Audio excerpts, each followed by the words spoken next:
In this video, we're going to go through the profit problem from the Section 2.1 activity. We're continuing with the same situation that we were talking about before, where we're making and selling cameras. And here we have the cost data for making and selling certain numbers of cameras. So as we would expect, as the number of cameras we make increases, our costs will also increase. And here we have a function, a regression equation for the cost data. So the first thing that we're going to do is graph our table and our function on Desmos. So I'm going to show you what that looks like. Here's my graph. Yours might look slightly different, again, just based on how you have the window set up, but this is more or less what it should look like. We should have a line that mostly meets the points in our data table. So I would paste my link or the image into my notes. And we've already talked about how to do that. Question 2 says, using the revenue function from above, what is the company's profit function for this camera?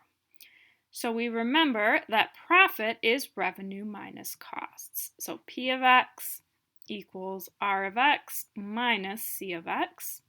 You take your revenue, your money coming in, you subtract the money that you're spending to make your products. Whatever's left over is your profit. So if I go up here, I can see that my revenue function that we found earlier was 94.8x minus 5x squared. So I'm going to plug that in for R of X.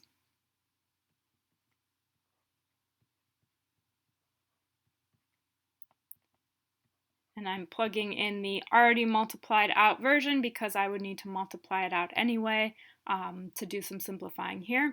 So that's the revenue function, and then I'm subtracting the cost function. Now, the key idea is that when you're subtracting the cost function, you need to subtract everything in the cost function. So I need to make sure that I'm subtracting both my fixed and variable costs from my revenue. And so the way that I do that is I put the cost function in parentheses, and then I'm going to distribute this minus sign.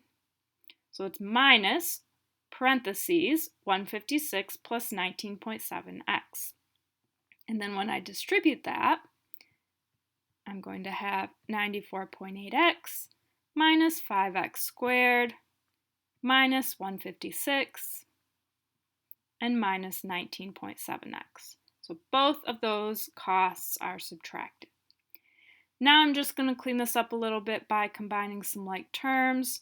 Remember, when you're combining like terms, you can combine these x's here, but I cannot combine those with the x squareds or the numbers that are by themselves.